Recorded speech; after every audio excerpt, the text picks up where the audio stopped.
Hello, hello! E aí, galera? Vamos começar mais um Cultura. Segunda semana seguinte eu consigo, graças a Deus.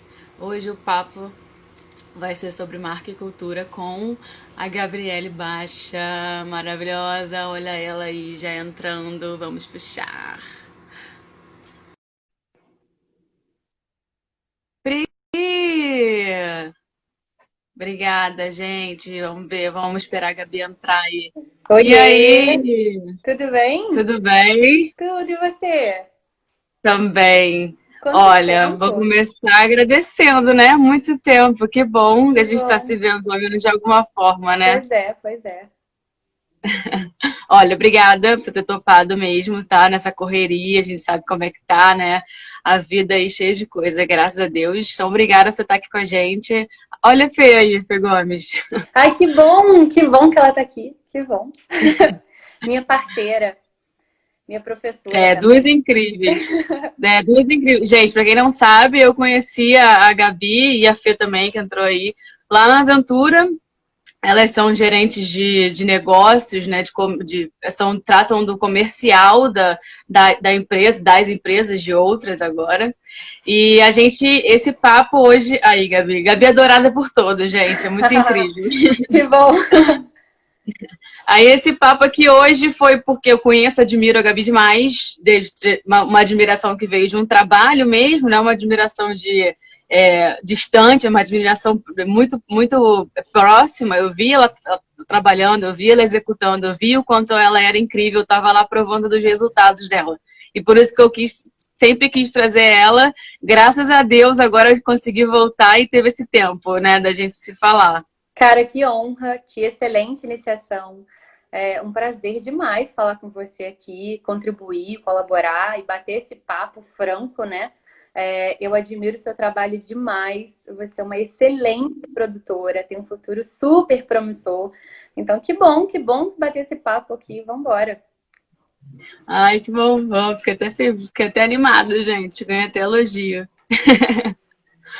Olha, Verdadeiro. primeira coisa que eu queria tratar com você é de um conceito, né, que eu costumo trabalhar muito, porque foi um conceito que eu, dentro da formação de produção, eu tive contato, e eu acho que ele é pouco trabalhado, só que ele está, de fato, muito presente em toda a realização hoje de projetos culturais, né, que é o conceito de marketing cultural.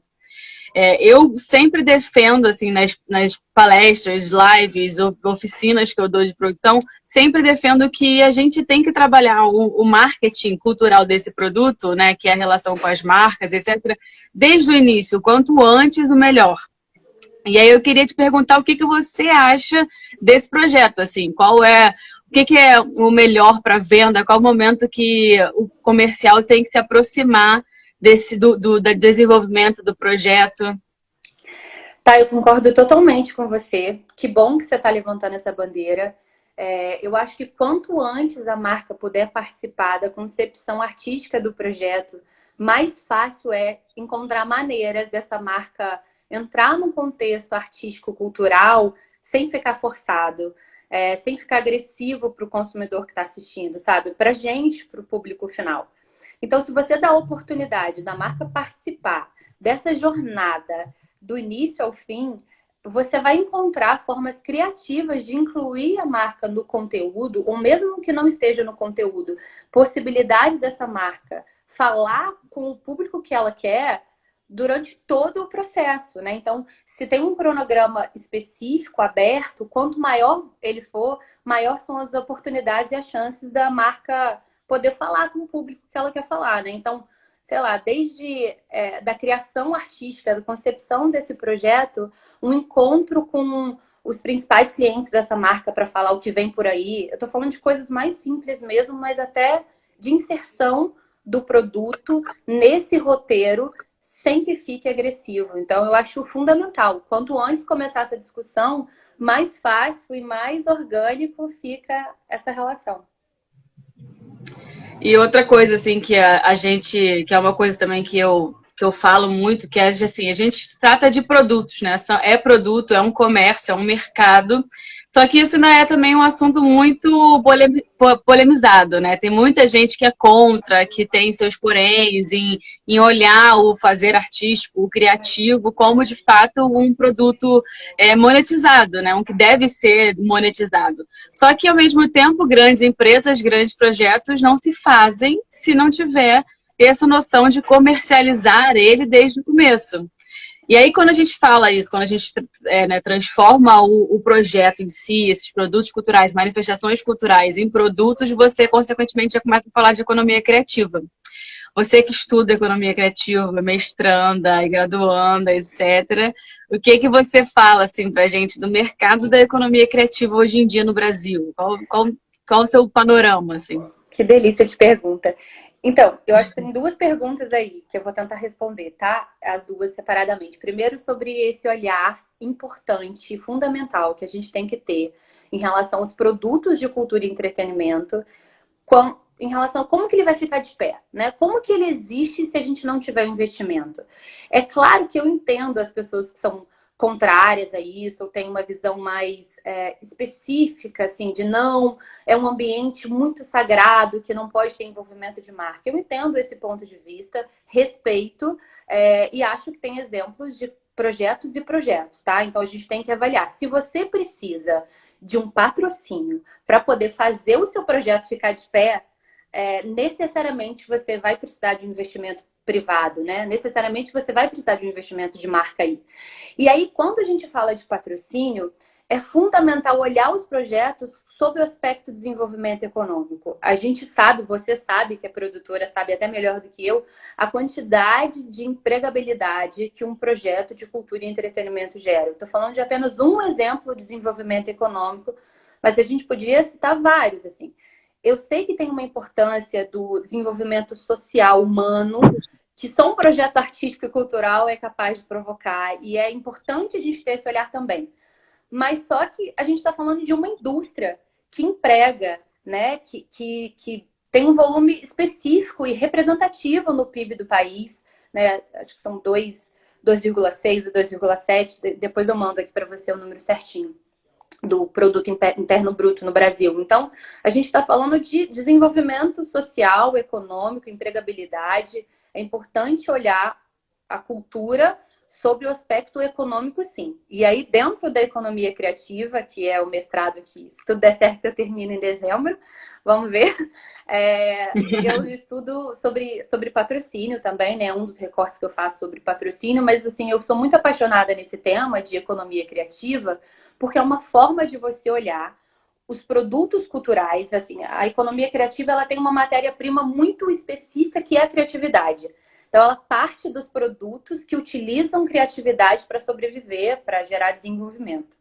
E aí, quando a gente está falando de um universo que tem produtos tangíveis, eu vou chamar assim, tá?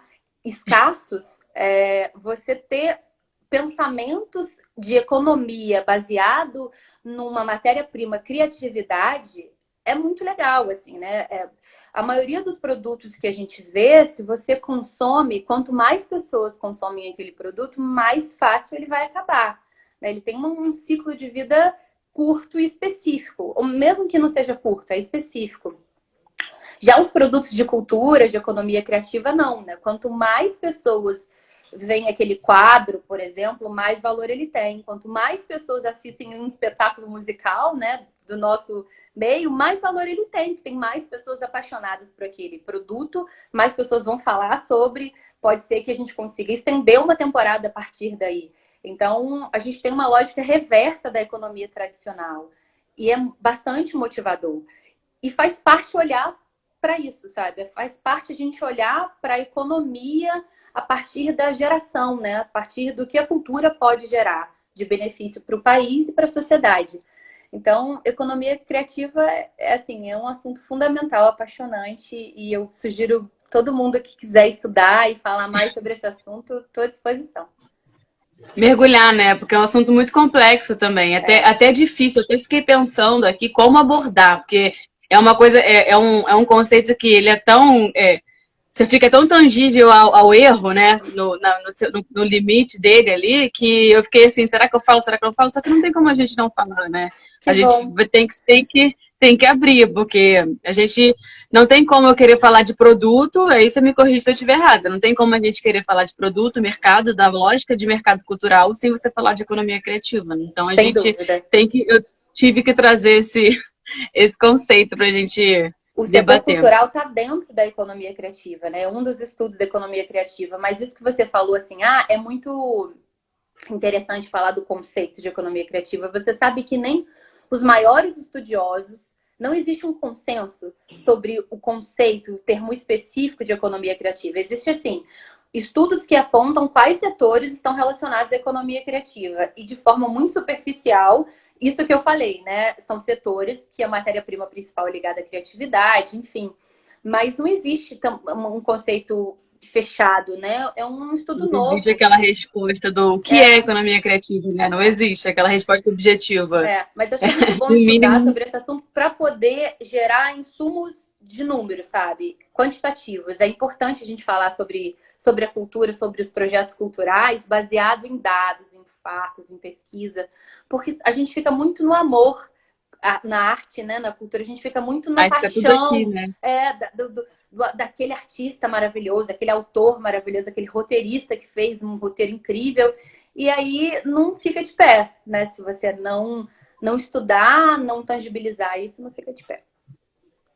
Não entrar na lógica mesmo do funcionamento, né? Não adianta você querer criar algo e você andar fora do que vai precisar para ele se manter e para você mesmo se manter, né? Como você disse, gera milhões de empregos para as pessoas vivem disso. Então, como é que vai não incluir numa lógica de funcionamento mundial e como é que as pessoas podem não querer incluir, né? Porque a pessoa não consegue viver daquilo que ama, que gosta, e esse caminho aí eterno entre a paixão e o ambiente, né, criativo, e que é tudo muito intangível no campo das ideias, e a gente tem que filtrar para a realização que parte desses conceitos de economia criativa, né? Perfeito. Eu falo, desculpa, eu te interrompi? Não. Não, fala, Eu falo imagino. sempre que quando tem algum projeto de patrocínio, né? Quando tem algum produtor, algum artista querendo falar sobre projeto de patrocínio, e aí sobre isso mesmo que você está falando, assim, um artista, ele é fundamental. Assim, sem um artista, sem um conteúdo artístico, esse projeto não fica de pé. Então, assim, não é uma lógica de inverter os valores do produto cultural, mas entender a importância que o patrocínio tem para manutenção e fazer isso ficar de pé, né? Exato. E aí, falando mais diretamente aí de patrocínio, mercado, comércio dos projetos, como que você acha assim que a gente deve encontrar a marca que é a cara do projeto que a gente está fazendo? Quais são esses critérios de identificação, vamos dizer assim, se é que eles são tangíveis, né? Se há um escopozinho a seguir. Não é tão preto no branco, mas assim, algumas dicas que eu acho legal dar, principalmente para produtores, né? Assim, nesse debate que você faz para a produção, né? Para produção de cultura, é estudar a marca. A gente tem, de novo, um olhar artístico apaixonado, que a gente defende tão bem aquele conteúdo, né? Aquele espetáculo de teatro, aquele show de música, enfim. A gente defende tão bem aquilo porque a gente é apaixonado, que a gente esquece de olhar os benefícios que aquela marca vai ter em cima desse projeto. Isso é muito importante, assim, é fundamental você ter contrapartidas bem definidas. E na hora de você apresentar o projeto, eu acho que quanto mais próximo tiver o discurso desse projeto com o território da marca, maior vai ser a sua chance de vender esse projeto. Por exemplo, tá? Só qualquer aqui. Tem um projeto. Eu tenho uma marca que eu falo, que eu converso e que nem falo, nem converso, mas que eu li em algum player, alguma revista aqui de mercado, né? Tipo Meio Mensagem da Vida, sei lá, que essa marca quer falar sobre representatividade feminina. Tô falando bem um clichê aqui, mas é mais para ficar fácil. Aí eu vou levar para essa marca um projeto que são 6 atores homens no palco fazendo referência de música masculina. Eu não tô falando que é mais ou menos importante, não é meu gosto pessoal, é o que essa marca está falando enquanto território, para quem ela quer falar, que mensagem ela quer passar. Então, quanto melhor for esse casamento, né? Quanto melhor for essa união entre o que você está passando no seu conteúdo e o que a marca quer falar, mais fácil é para vender. Mas também tem assim, eu quero muito fazer esse projeto, porque ele é pessoal e ele tem um cantor revelação, que eu quero fazer um show desse cara, uma turnê, enfim. E aí você tem que procurar, mesmo que essencialmente ele não tenha o mesmo território, o mesmo diálogo de marca, você tem que procurar saídas e insights que você possa provocar isso. Então, por exemplo, essa marca tem uma necessidade de falar com o mercado de Pernambuco, tá? Porque vai ter um lançamento lá de serviço ou de varejo. Uma marca de cerveja vai ter um lançamento lá nesse lugar. Ou, sei lá, uma marca de telefonia vai abrir mais uma loja. Ou o resultado nessa praça é ruim, nesse estado, né? Nessa cidade é ruim.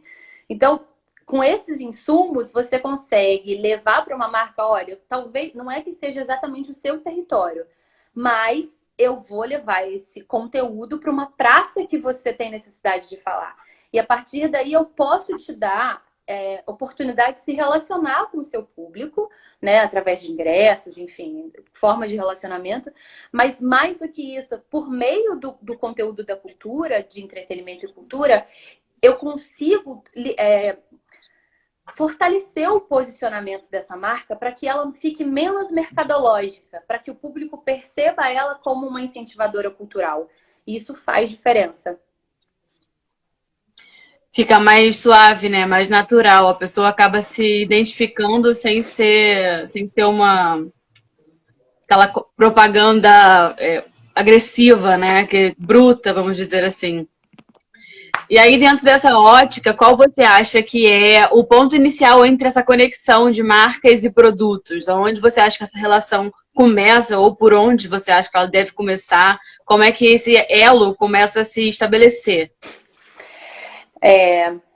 Eu não queria... Bom, vou ser um pouco repetitiva, desculpa, mas eu acho que é o território mesmo. Assim, eu acho que você ter uma defesa de território bem construída, que você consiga mostrar e apresentar para essa marca que existe uma ligação real entre os objetivos de marketing que essa marca tem e o seu projeto. Então, assim, eu acho que tem um movimento muito positivo para isso, mas o ponto de elo inicial não tem muita fórmula, sabe? Assim, a Fê Gomes acho que ainda está aí, mas se ela não tiver, certamente ela vai concordar comigo.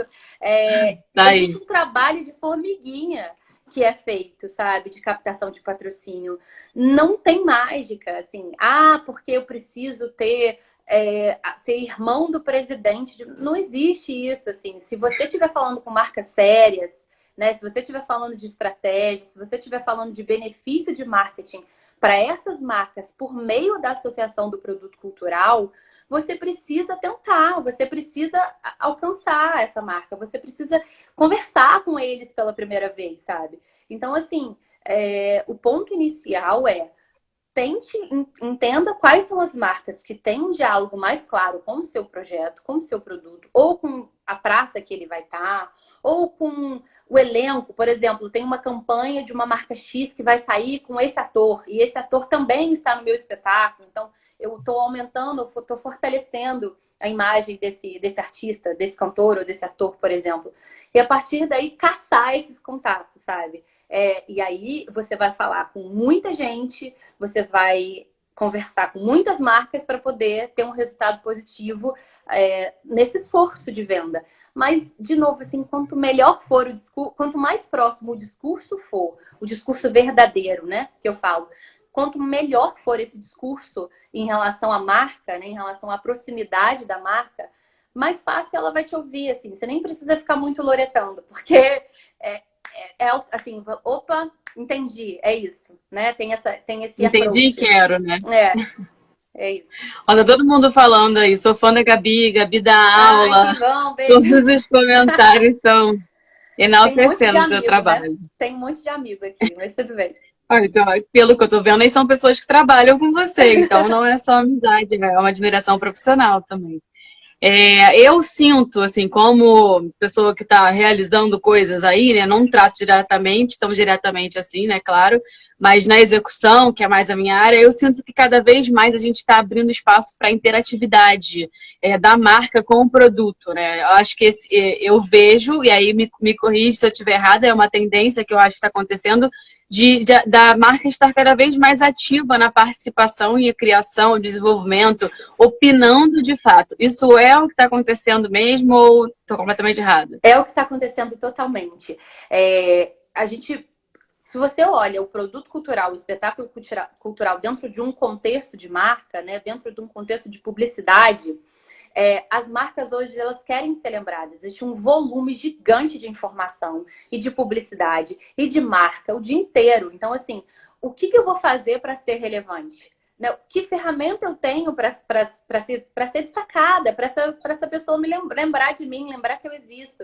Então, a gente precisa dar oportunidade para essas marcas se associarem aos nossos produtos, ao nosso conteúdo cultural e poder, por meio desses conteúdos, atingir os clientes, né? O público final, os consumidores. E quanto antes isso for, mais verdadeiro né? Assim, por exemplo, você falou de experiência, de ativação. Experiência é um estudo muito, assim, não é recente, né? Ele é bastante antigo. Essas oportunidades das marcas gerar experiência para os consumidores, para o público daquele evento, daquele show, daquele espetáculo, daquele teatro. Porque é por meio dessas experiências que você vai ter uma memória afetiva e vai ter uma memória, de fato, para aquela marca. Né? Então, eu tive uma experiência positiva associada a essa marca. Então, é fundamental. Quanto mais inovador, e não no sentido clichêzão, não no sentido chato da palavra, mas quanto mais criativo e inovador você for, mais fácil vai ser essa relação. Então, eu acho que você está super certa, é isso aí. Teve uma pergunta, eu vou fazer a pergunta antes de voltar ao roteirinho. Tá bom. Gabi, eu sinto muita dificuldade de chegar nas pessoas-chave das empresas que abordo. Existe uma maneira de fazer isso sem ser o que indica? Entra um pouco no que você falou um pouco antes, né? Existe sim. Você ajuda, o quem indica ajuda, porque o seu e-mail, o seu contato pode ficar lá num limbo qualquer. Então, assim, quando você tem um quem indica, você consegue falar: oi, Thay, cara, minha amiga tá com um projeto muito legal. Dá uma olhada lá no e-mail que ela te mandou. Então, assim, com certeza faz diferença, tá? Mas eu acho que não é só isso, de verdade, assim. Eu sou de São Lourenço, eu sou do sul de Minas, eu sou do interior. Fiz faculdade primeiro, morei em Juiz de Fora, depois fui para o Rio. Então, o meu quem indica foi a empresa que eu trabalhei, ou seja, o nome da empresa que eu trabalhei é associado a mim só, entendeu? Então, não tem muito isso, eu não acredito muito nisso, sabe? Tipo, só vai fechar em quem indica. Para isso é importante ter uma estratégia. E quando eu não sei quem é a pessoa, e aí dando dica baseada nessa pergunta que você me fez aí, que alguém perguntou, eu sempre olho nos veículos de comunicação, tipo, sei lá, meio mensagem da vida, enfim, um que tiver mais coerência, né, que aborde geralmente conteúdos de marca, de publicidade. E aí dica assim, aleatória, tá? Eu vou lá e coloco assim: segundo gerente de marketing, ou gerente de patrocínio, ou gerente da empresa tal, e aí aparece o nome da pessoa, né? Não tem como dar errado, aparece o nome da pessoa, você já sabe quem é o responsável por aquela marca a partir desses dados, de Google ou de qualquer outro veículo de comunicação mesmo. E aí você vai tentar falar com essa marca. O que eu já fiz algumas vezes e deu certo, tá? Então, acho legal dividir. Eu vejo qual é o arroba final dessa marca. Então, vamos lá.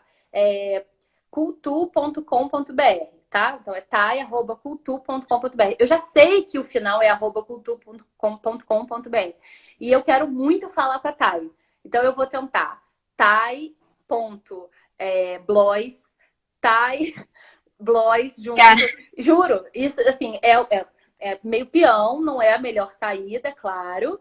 O ideal é você ter uma assinatura de um veículo que consiga te fornecer esses e-mails de atualizado, porque esse caminho que eu estou falando é um caminho que demora muito mais, né? E ele vai a forma diferente vai te poupar um tempo, mas para quem está começando, eu acho que vale a pena, assim, é uma tentativa, eu e acerto, né? É uma dica prática, é ótimo. Deu duas tá dicas bem práticas, né? aí.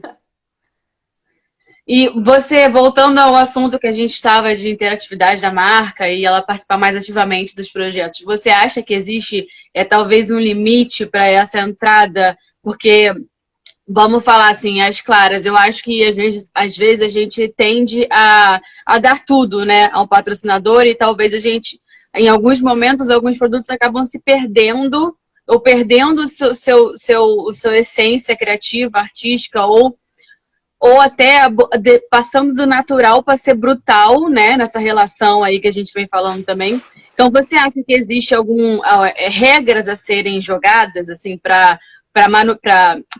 que o grosso seja mantido ou que esse espaço não seja invadido pela marca, ou que não venha algo muito obrigatório, sabe? Se você acha que existem regras para isso e quando que essas regras deveriam ser estabelecidas? Eu acho que essa Eu regra acredito que logo no começo, né? Mas. sempre, qualquer jogo, quando você coloca a regra, quando você é claro desde o início, é mais fácil de jogar. Ambos leem as regras, eu já entro no jogo sabendo o que eu posso e o que eu não posso fazer. Sempre, sempre, sempre. Concordo totalmente. Eu nunca participei de um projeto que o patrocinador tenha tido benefícios demais, ou tenha extrapolado demais, ou tenha exigido demais até agora. Porém, eu concordo sim que precisa de um limite claro, que é o conteúdo artístico, o conceito artístico. Então, se eu tenho um redator, por exemplo, é claro, esse redator ou diretor, ele precisa saber que é por meio do patrocínio que esse projeto vai ficar de pé. Então, ele precisa entender essa mecânica e, entendendo essa mecânica, ele vai aceitar os pontos da marca. Mas a gente tem que entender também que, do outro lado, né, geralmente quem decide patrocínio, geralmente, não é uma regra, são profissionais de marketing, que são profissionais criativos e que vão ter o bom senso inicial, primordial, que é: não quero um conteúdo ruim de pé. Ninguém quer ver um especial publicitário. Ninguém vai comprar o ingresso para ver um especial publicitário de marca nenhuma. Eu quero entrar no teatro, no show, para eu curtir o conteúdo artístico, que deve ser preservado. Então, quem determina esse limite é o diretor artístico, o roteirista, enfim, que fala: olha, até aqui tudo bem, mas ele precisa entender que é por meio da marca que esse conteúdo vai existir, é por meio da marca que esse conteúdo vai ficar de pé. Então, é importante ser flexível, sabe?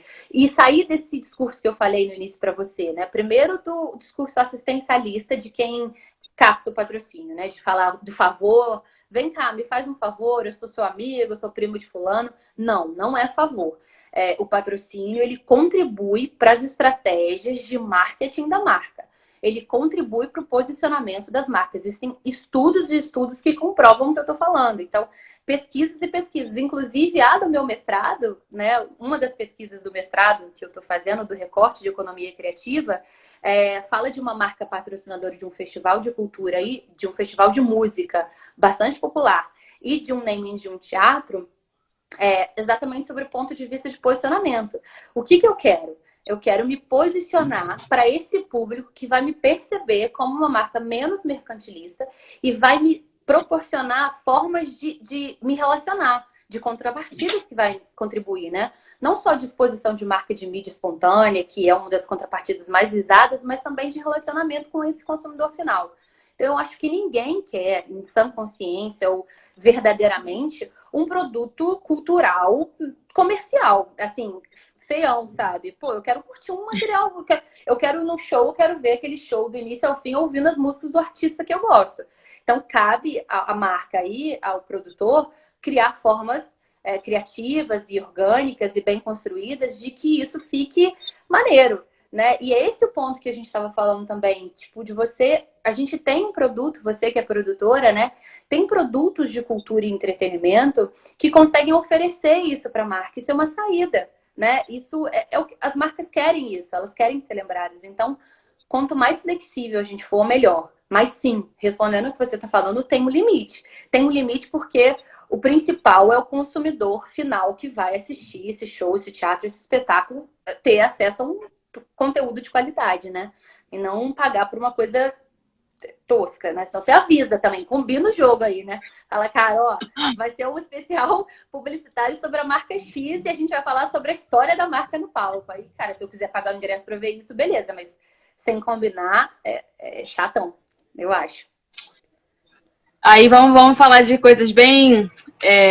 dicas práticas, mais uma aí, das duas que você já deu. Tá. Pensando na comercialização dos produtos culturais, o que você acha que um bom produto tem que ter? Eu acho que ele tem que ter contrapartidas bem definidas. Eu estou falando do ponto de vista de patrocínio, tá? Eu não estou falando do ponto de vista de venda de ingresso, não, do consumidor final, não. Eu estou fazendo um recorte aqui de patrocínio, de marca. Acho que ele tem que ter contrapartidas bem definidas. A maioria dos projetos culturais com os quais eu trabalhei, principalmente na Unio, né? Eles vendem a ideia artística muito por si só. É como se eu estou fazendo um show da Thay e é isso. Então, aí, marca, toma aqui o show da Thay. Calma. O que eu vou ganhar com isso? E o que eu vou ganhar no sentido positivo. Não é vantagem, não. É assim, positivo. Qual é o seu plano de comunicação para isso? Qual é a sua estratégia de mídia editorial para isso? Quais são as praças que você vai estar? De novo, né, naquele assunto. Eu quero muito lançar meu produto lá em Pernambuco. Você tem interesse em levar o seu show lá para Pernambuco? Porque eu quero lançar meu produto lá, então para mim é interessante me posicionar como marca lá.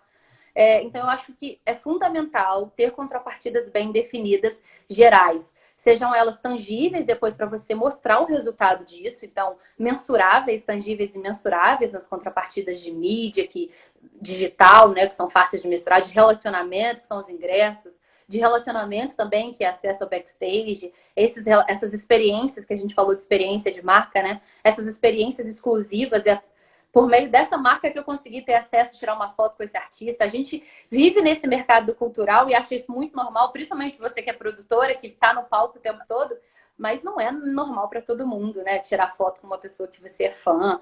Isso uma marca pode oferecer. Então, eu acho que é você ter contrapartidas bem definidas e sair do discurso assistencialista. Não é um favor. Você está, de fato, contribuindo para a estratégia de marketing e marca dessa empresa. Incrível. Vou fazer uma outra pergunta que é a Carol Barcelos está fazendo, e ela que fez aquela outra anterior também. Tá bom. Gabi, você sente que muitas empresas têm receio de se envolver com projetos incentivados por questões políticas? Sim, acredito que sim, Carol. Por quê? A gente está passando por um período, né, por um ano, 2019 principalmente, que foi um ano que você tem uma posição política partidária que se opõe publicamente à cultura, né? É como se você tivesse criado um personagem, um vilão.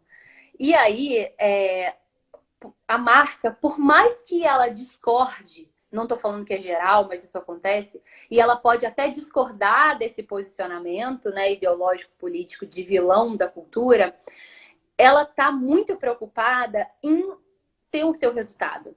Então, assim, se uma marca deixa de patrocinar um projeto, um conteúdo, um espetáculo de teatro agora, para poder focar nas suas estratégias de vender copo, vender água, tá? Um produto, uma empresa que quer muito vender água.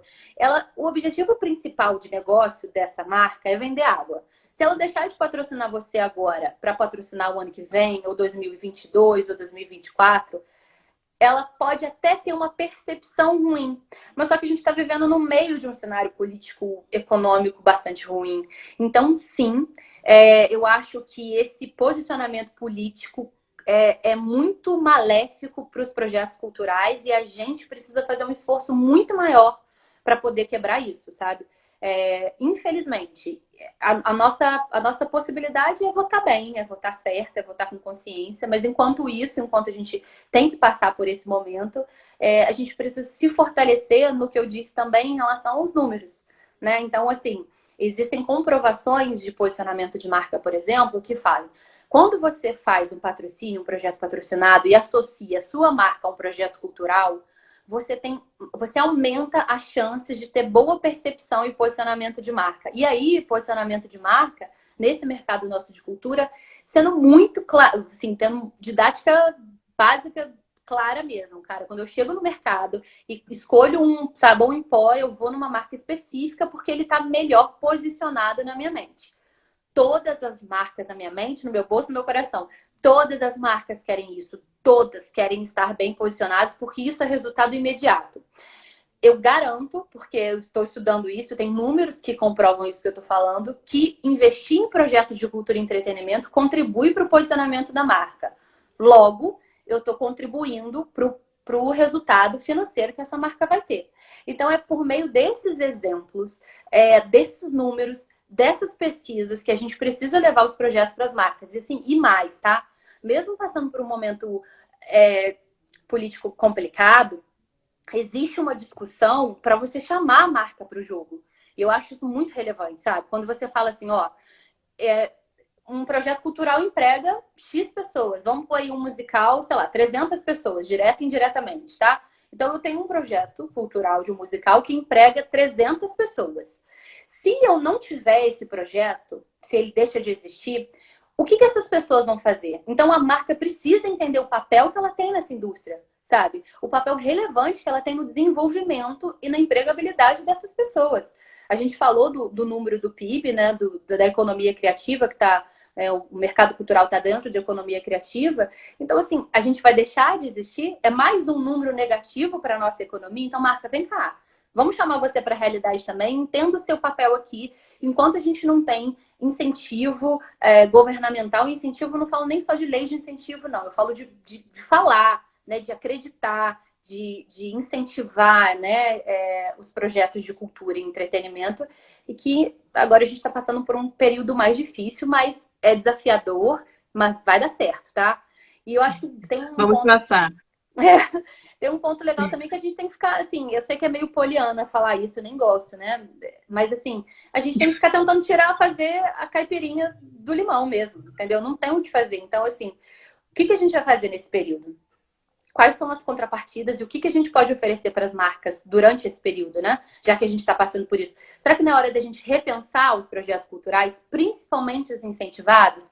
Quais são os valores que eram pagos antes desse período e quais deverão ser pagos a partir de agora? Vale a pena a gente... Projeto incentivado teve uma inflação de valor, né? Assim, uma coisa era o valor que um produtor técnico cobrava para um show e o mesmo produtor técnico cobrava para um espetáculo incentivado, patrocinado. São valores, assim, discrepantes. Então, a gente está falando de dinheiro público. Eu estou aqui falando dos dois pontos, tá? Então, o dinheiro nosso, é de todo mundo, que é incentivado, que é da empresa. Eu, empresa, poderia pagar por esse imposto, né? Ao invés de patrocinar, eu vou lá e pago o imposto, tá tudo bem. Mas se o governo abre mão desse imposto para você, empresa privada, patrocinar e colaborar com a cultura, com os projetos culturais, vamos todo mundo pensar junto, né? Vamos todo mundo pensar em conjunto, bem. Pensar limpo também, né? Certamente. Pra continuar fluindo, né? Certamente. Aí uma coisa que a gente ainda não tratou muito mais sobre a relação, né? Porque o comercial também tem esse lugar de fazer manutenção da relação com a marca. E se você, produtor, que é outra coisa que eu super defendo também, que você tem que pensar em projetos que não acabem na primeira temporada, você pensando nisso, você tem que também pensar na sua relação com o seu patrocinador, né? Nessa manutenção. O que você pode trazer de dicas ou de depoimentos, de opinião, enfim, sobre essa manutenção de relação? O que você acha que é primordial para essa relação? O que fazer para essa boa manutenção? Tá, e o que eu sempre mais gostei de fazer profissionalmente foi isso, é relacionamento, assim. Sem sombra de dúvida, é a parte mais legal. Muito mais legal do que a relação inicial para mim, tá? Não tem certo ou errada.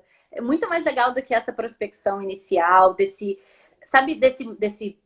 frio, dessa adrenalina, frio na barriga que dá, vamos vender, vamos fechar, vamos bater a meta, tarará. Isso é legal, é interessante, mas o relacionamento que você faz com as marcas, ele é muito mais legal. E a partir disso que você cria a oportunidade de vender os outros projetos. Então, eu pessoalmente sempre gostei muito disso e eu acho que os resultados que eu tive enquanto gestora de patrocínio foi muito por conta disso. Foi por conta dos relacionamentos que eu tive com as marcas que eu passei a atender. Então, eu acho que uma dica é você, se você puder, produtor, ter alguém para atender, tá? Ter alguém com olhar de marca, de marketing, de atendimento, de negócio. separado do alguém que vai olhar o artístico, que são coisas fundamentais e importantes, mas que tem que ter um olhar específico. Então, essa figura do atendimento, só olhar para grandes empresas, para grandes negócios, para grandes estruturas, entender o quanto isso deu certo e também aplicar na nossa realidade, sabe? Então, essa figura do atendimento, ela é fundamental. Principalmente nos projetos de cultura que você está falando, sabe? Por exemplo, você fica 4 meses em cartaz, 2 meses em cartaz, aí você está falando, eu queria muito estender essa temporada, eu queria muito que esse espetáculo continuasse. Durante esses 2 meses, você vai estar se relacionando com a marca quase diariamente, porque você precisa atender aquelas contrapartidas combinadas, sabe? Aquele jogo combinado no início. Então, se você faz isso direito, de forma transparente, honesta, e não é honesta no sentido clichêzão, não, de novo, estou usando essa palavra, mas sabe assim, verdadeira, olha, isso aqui é possível, isso não é possível. Essa é a regra, até aqui a gente vai, a partir daqui a gente não vai. E do outro lado do decisor de patrocínio, existe uma pessoa inteligente, normalmente inteligente, disposta a conversar e a considerar e a avaliar. Eu acho que, de novo, né, naquela conversa inicial, você procurar formas de inserir a sua marca, de inserir a marca no ambiente de cultura, que ele fique orgânico, que ele fique verdadeiro, melhor vai ser o resultado. E para isso, para esse acompanhamento, precisa de um atendimento, sabe? Precisa de alguém com olhar de marca, de marketing, com olhar comercial, para poder dar insumos e dar resultados, né, de marca ao longo do processo. Ao longo do Saber falar o mesmo discurso, né? É a mesma linha de comunicação, né? Saber falar a linguagem do comércio, né? Da comercialização.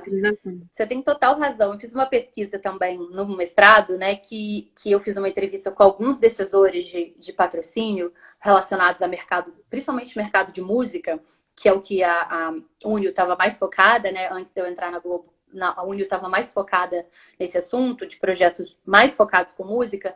E os grandes decisores de patrocínio, né, que eu entrevistei, eu fiz uma regra para saber o número de palavras que eles usam mais. Então, eu estou aqui conversando com você, nem estou com essa pesquisa separada, então nem vou te falar os números. Mas, assim, por exemplo, as marcas falam qualquer coisa, tá? Falam muito de experiência. Então, experiência. As marcas falam muito de mídia espontânea, mídia espontânea. Então, assim, se você tem um atendimento que não sabe se comunicar, que é isso que você está falando, com essa marca, com o mesmo diálogo, com as mesmas necessidades, dificilmente esse diálogo vai fluir, né? É uma comunicação fluida, né? Natural. E sim, se você tiver oportunidade, você produtora aí do seu projeto, seja ele pequeno, médio ou grande, coloque um atendimento específico para isso, para falar com as marcas patrocinadoras. Faz bastante diferença. Que fale a própria língua. Isso aí. Mais uma pergunta da Nath. Gabi, como você acha que as marcas podem entrar no pilar cultura? Como podemos ajudá-las? Eu entendo que... Acho que você entendeu? Conseguiu entender a pergunta? Sim, super. Estou respirando aqui para poder responder. Eu acho que a gente precisa primeiro apresentar os insumos da possibilidade positiva que a gente tem em relação a isso. Então, desculpa se eu estou sendo repetitiva aí para quem está desde o começo, mas enfim, eu acho que vale a pena reforçar. Territórios bem definidos de marca, ou seja, eu apresentar o meu produto, o meu conteúdo de entretenimento e de cultura como uma forma de fazer com que essa marca tenha acesso ao seu consumidor. E aí, a partir do investimento na cultura, essa marca vai ter uma percepção menos mercadológica, menos mercantilista, né? Menos comercial. Porque eu, consumidor, vou ter um olhar para essa marca de que essa marca é um investidor. E eu, tendo um acesso aos contatos da marca, ao planejamento estratégico que essa marca tem, eu consigo unir o meu projeto de cultura às estratégias que essa marca tem, para posicionar ela no segmento específico que ela quer, para conversar com o público específico que ela quer conversar. É um desafio, porque a gente está falando, a gente disputa, né, os projetos de cultura, a gente disputa com coisas que são muito fáceis de mensurar, sabe? Então, assim, o teatro, a cultura, principalmente antes da live, é legal, vou falar um pouco de live também, que pode ajudar aí, galera que está produzindo, você não consegue um resultado imediato Não existe, não caiu nessa cilada. Porque a Heineken vai... Tô falando de qualquer marca aqui, tá? A Heineken vai patrocinar o Rock in Rio porque ela vai vender mais Heineken amanhã.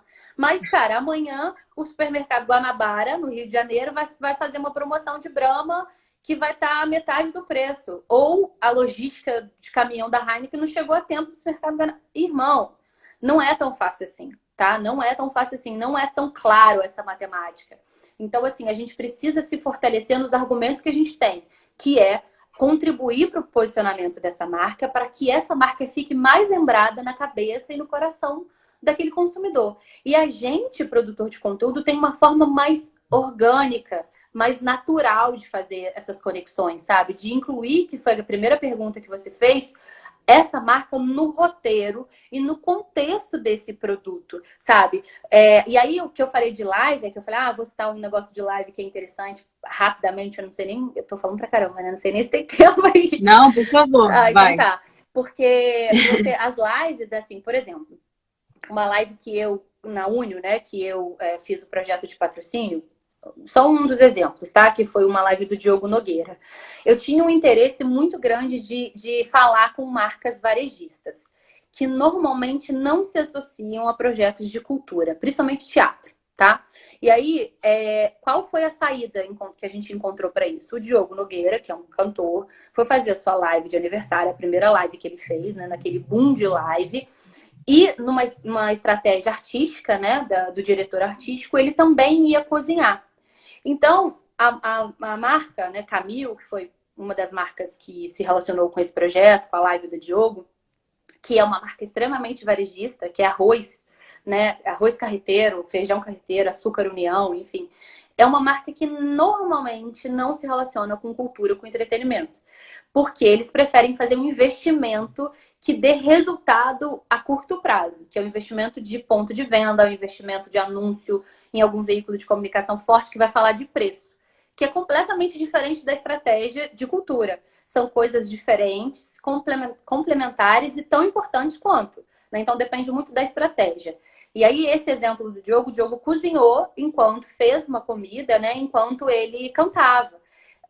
A gente teve, por meio do QR Code, ali na live, um projeto de cultura, de música, que é um show, com QR Code, ou seja, daí todo mundo já viu, aí todo mundo sabe, isso não é novidade para ninguém, mas que antes da pandemia, né, antes do isolamento social, não era possível ter esse número exato para a marca instantânea.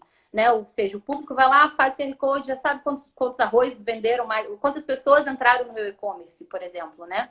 A Riachuelo deu uma entrevista falando que aumentou demais o número de volume de vendas no e-commerce deles, depois das lives. Então, você imagina, a Ivete fazendo uma live vestindo o Riachuelo. Aí ela tá lá cantando música lá, tarará, do Arraiá, no caso. E aí, pô, tô aqui vestindo essa blusa da Riachuelo, obrigada, Riachuelo, olha como ela ficou linda. O público que vai estar assistindo vai automaticamente em casa entrar no site, no e-commerce da Riachuelo, ou às vezes fazer o scanning pelo QR Code ou não, para ver aquela blusa, para querer comprar aquela calça.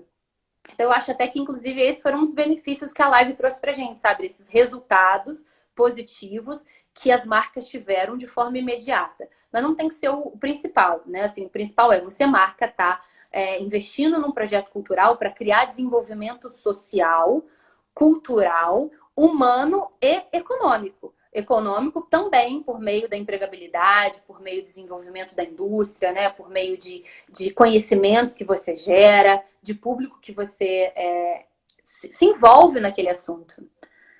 É isso. Uma coisa que eu não tinha me atentado, e na conversa com você acabou que eu tô elaborando isso para falar com você, é que você fala muito a partir do momento que a gente fala de opinião, de posição, de posicionamento, você está falando claramente de público também, né? Qual é o público-alvo desse projeto? E às vezes eu acho que isso é um erro que muitos produtores cometem de não nichar. E não que o nicho tenha que ser algo pequeno, né? Porque as pessoas têm essa ideia de que nicho é um mercado pequeno. Não, às vezes é um nicho dentro de um mercado gigantesco. Então não significa que você vai alcançar menos pessoas, né? E eu acho que há um descuidado talvez, das produções não olharem para o seu público-alvo também desde o começo do processo, né? Uhum. Porque eu acho também que você já tem um discurso, com quem eu quero falar, né? Para quem eu quero falar, com quem eu quero falar, consequentemente, isso já é um ponto de identificação da marca com seu projeto. Sem dúvida, né? sem dúvida, Thay. Perfeita colocação. Eu acho assim, principalmente para os projetos pequenos, sabe? Principalmente para os pequenos produtores que estão aí nessa luta com a gente. A gente tem que deixar esses nossos projetos de pé como? Se eu não estiver falando com a grande marca, né? Eu não vou falar com uma grande marca varejista que fatura bilhões por ano. Mas se eu preciso, cara, eu fiz as contas do meu projeto e para eu colocar isso de pé, eu preciso de 6 mil reais. Qualquer coisa aqui, tá? Falando um valor qualquer. Ou seja, eu preciso que uma marca invista 6 mil reais nesse meu projeto para ele ficar de pé. Então, ao invés de eu procurar uma marca que fala com o Brasil inteiro, por que não eu partir dessa marca que quer falar com essa praça específica ou com esse nicho de pessoas específicas que eu tenho que falar? É fundamental isso que você falou, sabe? Eu acho que tem não é nicho no sentido de menor, ou no sentido de um menor público, né? Menos pessoas assistindo ou consumindo aquele produto, aquele projeto cultural. Mas sim de você ter acesso a quem de fato vai ter uma associação verdadeira com aquele conteúdo. Seja ele qualquer, né? Qualquer for. Então, sim, é fundamental. É isso, assim, é uma análise, é uma estratégia que os produtores, a gente tem que ter, né? A gente, eu não mais, mas enfim, os produtores de cultura tem que ter no início, né? No início da concepção artística do projeto. Faltam 8 minutinhos para a gente terminar. Vou te Tá fazer bom? uma pergunta que talvez possa não ter resposta, tá? Para isso ainda, porque eu acho que a gente está criando esses novos formatos aí. Como você bem disse, a gente está passando por uma reformulação de toda a cadeia produtiva, né? Mas você acha que existe algum modelo de... Não modelo, falei a palavra errada. Você acha que existe algum formato de projeto que é o formato que vai bombar daqui a pouco, ou é o formato que as marcas estão buscando? Porque, por exemplo, quando a gente fala de teatro, né, voltando a funcionar agora, a gente tem que pensar que a gente só consegue funcionar com formatos menores, formatos pequenos, formato de 2 pessoas, só com base para não ter muita banda, enfim. A gente está diminuindo para poder alcançar, para poder se manter vivo, né? Você acha que dentro da lógica do comercial, isso também está existindo essa frequência ou essa tendência de seguir algum tipo de ir atrás de algum formato especial de projeto? Acho que sim, mas assim, pensando a médio prazo, e aí eu vou ser otimista que a gente vai ter a vacina já, né? Já vamos pôr 5 meses, a gente vai ter essa vacina e vai permitir com que a gente se aglomere, com que a gente volte a abraçar as pessoas. Eu acho que as pessoas estão ávidas por experiências presenciais, sabe? Então, eu acho que se a gente esperar esse tempo para se organizar, para ter um planejamento estratégico dos nossos conteúdos, dos nossos projetos culturais, para entender qual é o benefício de fato que ele vai trazer para a sociedade, né? O que vai mudar, né? Por que o público precisa ter acesso a esse conteúdo, né? Qual é a pergunta que eu vou sair depois que eu for impactada por esse projeto cultural? Eu vou sair perguntando o quê? Qual o questionamento que eu vou fazer para minha vida? Para minha vida social, para as minhas relações humanas. Então, eu acho que esse período é importante para a gente rever, sabe? O que eu quero fazer, para quem eu quero fazer e como eu quero fazer. E considerando que as pessoas, de fato, estão ávidas por experiências presenciais, o que eu acredito que estão, eu converso muito com várias pessoas sobre esse assunto, e tem pesquisas que falam sobre isso, né? Dessa experiência, dessa necessidade de troca, né, de experiência presencial, física, humana. Os projetos vão ter um peso diferente depois que a gente tiver, se Deus quiser, essa vacina e essa pandemia, esse isolamento social passar. Enquanto isso, eu acho que a gente tem formas e ferramentas de poder deixar os nossos projetos digitais melhores, e aí falando, né, disso que eu estou falando, são aproveitar as ferramentas de mensuração de resultado dessa associação das marcas com os projetos, as lives, né? Com as lives, seja ela de música, seja ela de teatro. Então, se eu não posso ter um espetáculo de casa lotada, qual é o valor que eu preciso ter para ele ficar de pé com 10 pessoas assistindo? E o que de fato é necessário para essa produção? Se eu preciso de um valor tal, X, qual é a produção? Qual é o custo que isso vai ter para mim? Então, refazer, olhar para isso, sabe? Será que eu preciso mesmo ter essa superestrutura? Não estou falando nem que eu estou certa, nem que eu estou errada, tá? Eu estou falando de uma provocação para a gente pensar, enquanto produtor e fazedor de cultura e arte, de formas que a gente vai ter para sair dessa encruzilhada. Eu acho que o formato ideal é o formato que seja seguro, né? Que seja positivo, que você consiga mudar o status quo da pessoa, né? Que você consiga provocar alguma transformação e que você gere experiência, que é o que a gente faz. Então, assim, tomara que todos os produtores que os projetos que você conversa, que os produtores que você troca, né, nessas lives, nesses cursos, nessas palestras, consigam ver a oportunidade de oferecer os projetos de cultura, porque eles geram experiências presenciais como nenhum outro projeto é capaz de oferecer. Então, assim, depois dessa crise, vai todo mundo querer se abraçar. Assim, não todo mundo, olha, eu generalizando, tenho que ficar tomando conta disso. Mas, assim, boa parte das pessoas vão querer ter experiências presenciais, sabe? Presenciais, se abraçar, ter... Cara, eu fui num show há um tempo atrás, antes do Covid, né? Um pouco antes do Covid, que era um show super intimista, que tinha poesia e música nesse show. E foi uma das experiências mais maravilhosas que eu tive de consumidor de cultura e arte, né? Assim, claro que tem outros espetáculos grandiosos, festivais gigantescos que têm experiências maravilhosas, que a gente tem acesso a cantores internacionais ou espetáculos musicais grandiosos, enfim, mas foi uma das melhores experiências que eu tive na minha vida, essa aproximação com um público pequeno. Então, será que a gente não consegue essa saída? Será que a gente não consegue formatar projetos de cultura e entretenimento que atendam a esse consumidor, né? Que sejam capazes de atender esse público que não quer aglomeração? Né? E enquanto isso, pensar nessa digitalização de conteúdo não só como tendência. Tendência era quando a Firjan lançou um estudo em 2019 dizendo, a digitalização de conteúdo vai ser uma realidade para produções culturais. Aí veio o Covid e acelerou tudo isso. Já é uma realidade, não é mais tendência. A gente poder oferecer isso para as marcas. Então, assim, se eu quero ser presencial, beleza, mas será que por meio dos produtos culturais digitais eu não posso democratizar o acesso a esse conteúdo? Eu não posso levar a praças que não tem como atender, né? Não tem teatro, não tem palco, não tem estrutura técnica de som, de luz, enfim, de produção, você entende muito bem, que consigam comportar isso. Então, será que eu também não posso fazer, enquanto isso, projetos que sejam flexíveis e mais democráticos no sentido geográfico, ainda que sejam pagos, né? Porque a gente está falando de indústria que precisa ser remunerada. É isso. Incrível. Já falou aí pra gente que trata disso, né? Realiza isso, já falou 3 pontos-chave aí. Experiência, valor social, né? Que é uma das coisas do Cultu também. Todo projeto tem seu valor cultural, a gente só tem que saber enxergar isso, né? Até o que é puro entretenimento, o entretenimento por si só também tem um valor social, né? Se você enxerga isso, você vende isso. E aí você acessa isso nos outros também. Enfim, Gabi, foi incrível. Obrigada. Obrigada. Que bom. Obrigada mesmo. Espero que todo mundo tenha curtido esse papo verdadeiro, né? Esse bate-papo verdadeiro com uma pessoa que eu admiro tanto quanto você.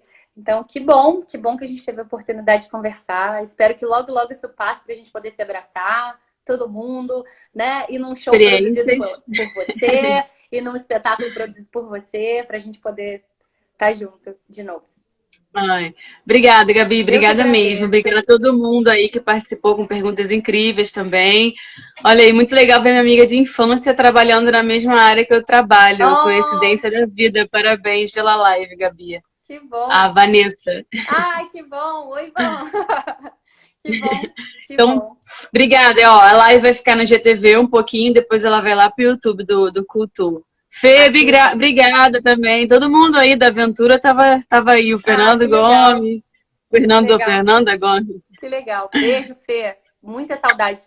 Um beijo. Gente, obrigada. E obrigada a você, Gabi, de verdade, de coração. Obrigada, tá? E sucesso, muita saúde. E, gente, vamos nos comportar, tá? A Covid ainda tá aí, por favor. Por favor. Saúde, saúde, saúde. Beijo, Beijo, obrigada. beijão, tchau.